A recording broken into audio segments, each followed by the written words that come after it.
সব জায়গায় যতদূর পারে তাদের কর্তৃত্ব প্রতিষ্ঠিত করছে। আমরা চাই তারা সেই কাজে সফল হোক। আমরা চাই তারা পুরা বাংলাদেশের খোল নচে পাল্টে যতখানি পারে সাজিয়ে নতুন করে সেটা গড়ে তোলেন এবং সেই কাজের মধ্যে দিয়ে এই সমস্ত দাবি দাওয়াগুলো যাতে তারা অ্যাড্রেস করতে পারে। বিশেষ করে মায়ের ডাল যে অনুষ্ঠান যে দাবিগুলো করেছে গতকাল সরকারের কাছে দিয়েছে, আমি বলি সরকার বিশেষভাবে যত্ন নিক। এটা ঠিক, আমরা বিচার ব্যবস্থার পুনর্গঠন করবার চেষ্টা করছি। যে মানুষের বাবা হারিয়ে গেছে, এই যে শিশুরা কান্দে করছে তাদের বাবার খোঁজ চাচ্ছে, এই যে বোনেরা বলছে তাদের সবই খোঁজ চাই, এই আকুতি কোনো বিকল্প নেই। এটা কোনো সময় সাধারণ কথায় জবাব হবে না, এর সরাসরি জবাব দরকার। মানুষটা আছে কি নাই, যত তাড়াতাড়ি সম্ভব এটাকেও একটা প্রজেক্ট মনে করে এই কাজ করে। বহু বছর ধরে মায়ের ডাক কাজ করছে, মায়ের ডাক লিস্টগুলো প্রস্তুত করেছে, তাদের কাজের খুবই সুশৃঙ্খল একটা অবস্থা আছে।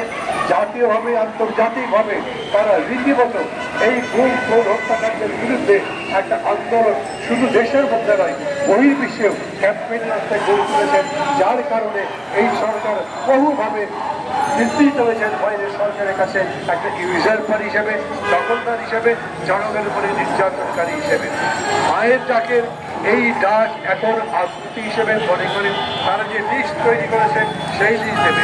তার বাইরে যদি কোনো কিছু থাকে প্রত্যেকটা বিষয়ের সূক্ষ্ম তদন্ত করে এবং যদি তারা সন্দেহাতীতভাবে বলতে পারে যে এই মানুষগুলো তাদের এই গুমে নির্ভর ছিল, তাদের সবাইকে যাতে অনতিবিলম্বে গ্রেপ্তার করা হয়, বিচারের মধ্যে আনা যায়, এই কাজ করতে হবে।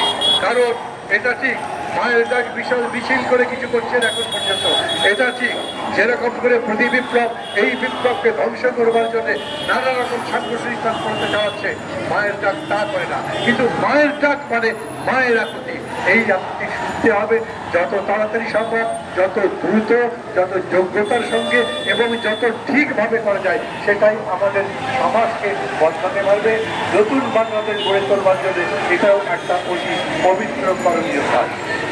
আমি এই সরকারের সফলতা কামনা করি। তারা যা বলছে নতুন বাংলাদেশ গড়ে তোলবার জন্য, আমি মনে করি এই সরকার একই সাথে আপনাদের এই দাবির সাথে একাত্ম থেকে কাজ করবে। আমাদের সজাগ চোখ থাকবে, যদি তাদের কোনো ঘাটতি থাকে, কোনো দুর্বলতা থাকে, কোথাও যদি তারা ভুল করে তাহলে সেটা বলিষ্ঠভাবে বলে। আমরা কোনো সরকারের তলবি বহন করি না, কিন্তু সরকার যদি ভালো কাজ করে সেই কাজে সমর্থন করতে চাই। আর যারা নিকৃষ্ট স্বৈরাচার ছিল তাদের যে কোনো ধরনের ষড়যন্ত্রের হাত ভেঙে দিতে চাই। আপনাদের সবার সাফল্য কামনা করে